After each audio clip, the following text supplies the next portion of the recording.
So let's just look at how to create a table using SQL. So this is my SQL.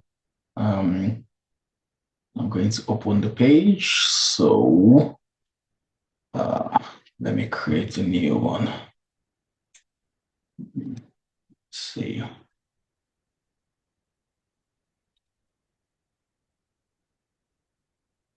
That's the save. Just click on it. So the first thing to do, if you want to create a table, usually you can create a table within within a schema. So you have different schemas. You can create a table within a schema. But let's create a new schema first, and let's call that schema expenditure. So let's say we want to track our expenses. So let's call that expenditure, and then let's apply that and click OK. Yeah, so let's click apply and finish. And if you refresh, well, it's already there. So if you look at the schemas there, you can see expenditure has been created. And then if you look at tables, you'll see that there's no table. Okay, there's no table there. So if we double click expenditure, it then makes expenditure. That means that we want to, manipulate, expenditure. We want to work with expenditure. So if you double click there, you can see the expenditure becomes bold. And then let's say we want to create a table and call the table maybe expenses. So simple thing to do is create table. Okay, you can put that in block letter. So create table, let's call it expense or expenses. And the next thing we're going to do is we're going to define the columns that will be within this table. So the name of our table will be expenses. And then let's say item. Let's let that be a varchar. Okay. Varchar means string. So in SQL, varchar simply means string. Okay. Just like, when you think of words. So item varchar. So when we say item, we're talking of what item are we maybe spending on? Is it energy? Is it gas? Is it what expense? The energy? Is it fruits? Is it the grocery? However we want to put it. So item, and let's say costs. So costs is going to come as a number. Usually, let's put it as a float because usually it might be 25.23 pounds, which is 25 pounds, 23 pence, so something like that. So 25 points, which it's going to have a decimal points usually. So our cost will be floats. So let's say item costs, let's say month of purchase. We can say dates. So month of purchase, let's put that as month. And the reason why we're putting it as month is so that we can always plot a line graph to show the trend. Okay. If you say month of purchase, if you do that as varchar, if you make that a string, then for you to get like a line graph to show a trend, you have to then convert that. You have to then convert that, that string to a date format or a month format. So month of purchase in month. Someone else might want to say,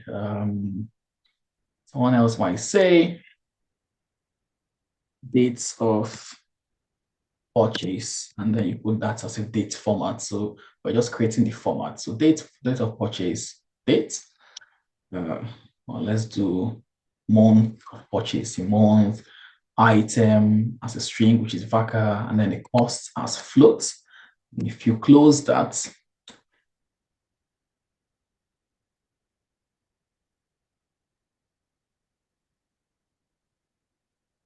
okay, it's probably not going to take months. So let's use date format. Let's say dates of purchase.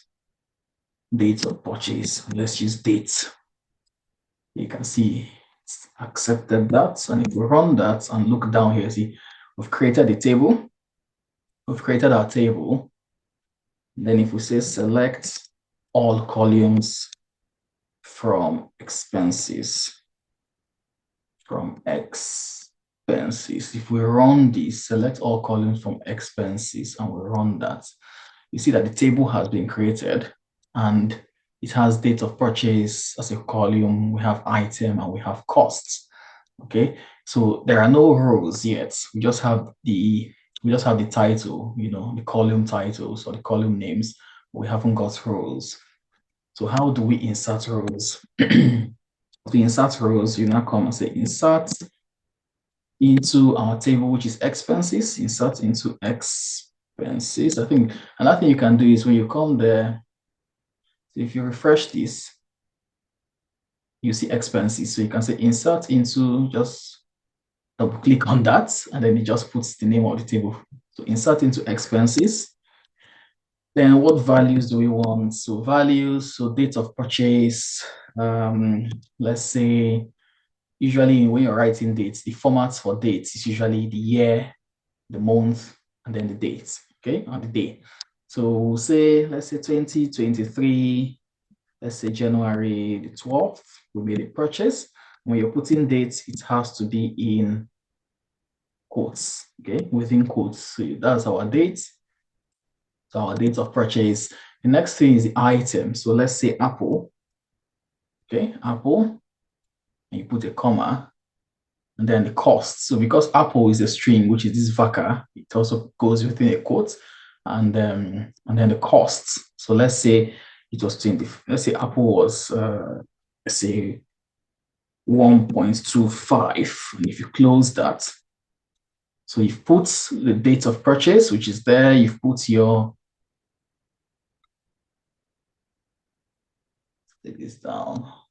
It's a big border. Okay, just so it's clear. So we'll put our value, we've put our date of purchase, we've put the item, which is Apple, and we've put the cost, which is a float. If you put a comma and go down, you can put another value. So let's say let's say still 2023, let's say February 2nd, we made another purchase, and let's say this time around we bought, or let's say we bought Apple, okay? And let's say the price of the Apple this time was 1.29, okay? You can see that the price has gone up recently from 1.25 to 1.29. So you can, by the time you create this table, you will see that you can actually do a line graph to say, oh yeah, this is how the price or the cost of Apple has increased over time. So we can still say, let's do another one. Let's say 2023, still February, let's say February 5th. Okay, let's say we bought another Apple. Let's say this time around the cost was 1.35. It's gone up, okay? And if we run this, we should be able to insert. So we've inserted into this table.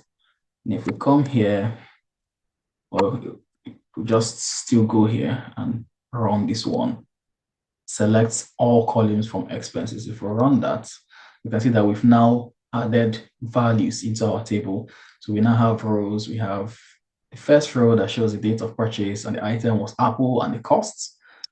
Or we can say, yeah, the costs. Okay, so, and so you can actually export these as a CSV file by clicking export. You can call these expenses, okay? And you save that. And if you go into your file, and you can see expenses there, and if you double click on it, you can see it, okay? I want to view this data here. Let's open that again. If we open that, so this is our dates. Okay, you can see our table. You can see the table we've created in the CSV file: date of purchase, item, and costs. Okay, so let's go back to my SQL. So this is what we have successfully done. Now let's assume we want to delete this table, like the entire table. Okay, if we want to delete the entire table, there's a function called delete. from, but this function doesn't, we say delete from expenses. It doesn't delete, we say delete from expenses. If you delete from expenses, what delete from expenses will do is that it will delete all the rows. So if we say delete from expenses, let's just do that and run it. And then you come back and run this. Okay, it still shows us that anyway. Delete from expenses. Okay, let's say delete from expenses where cost is equal to 1.25. So if we run something like this, delete from expenses where cost is 1.25, so it's going to delete the row. It's going to take away that row where the cost is 1.25. So let's run that. And then if we run this again, delete, it's not deleting it. So why something not, because I'm doing everything on one page. Okay, it's giving me an error message. Oh yeah, so the reason why it's not running this thing, and that's because I need to go to edit first and preferences and SQL editor, and I have to uncheck this. To go to OK and then go to query and we connect to server. So if I come back, there was something I just needed to sort out. If I run this, it's gonna run. And if I run this, you find out that that particular row that's had 1.25 will not be there anymore. You can see that the row that had the cost of 1.25 is no longer there. Now, if I remove this and just say delete from expenses, if I run delete from expenses and run that, and I run this, all my rows should be deleted. So you can see that it just gives me the column names, but all those rows are inserted have actually been deleted. Okay, so if I come back and I run this and then run select all columns, all my rows would then be there. Now, if I want to, this just takes away, delete from expenses, we just take away the rows I created. If I want to delete the entire table, I will use the drop table function. So drop table expenses. Okay.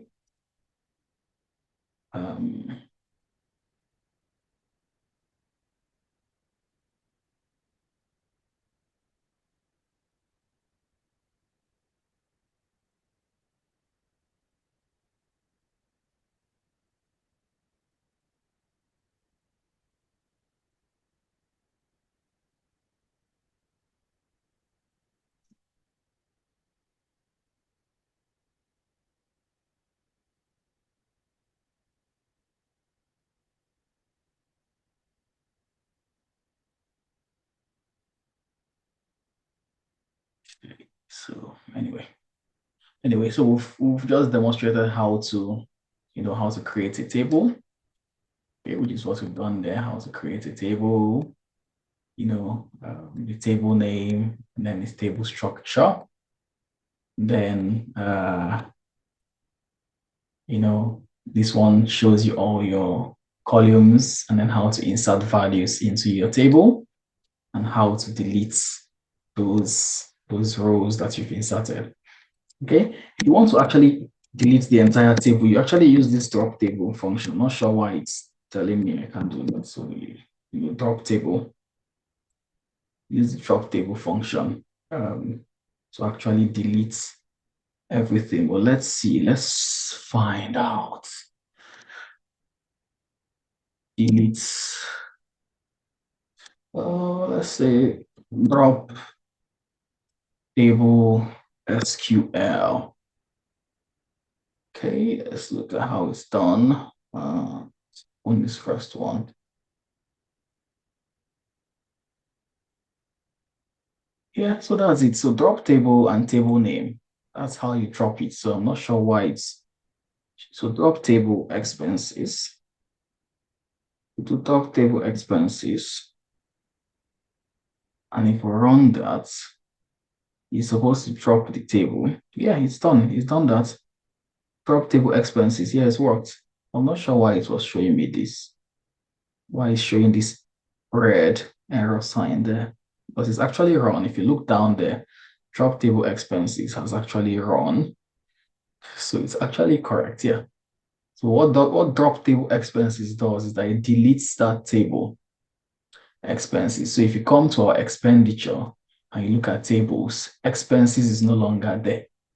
Okay, expenses is no longer there. And if we come back here and run this one, and refresh, expenses table has been created again, if you notice there.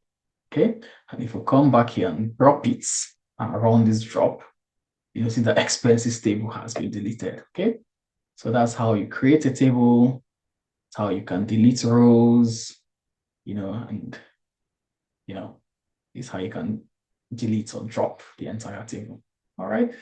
So if you think it's been helpful, like the video, subscribe to this channel. I know because from time to time more SQL tips will be produced. And thanks for your engagement.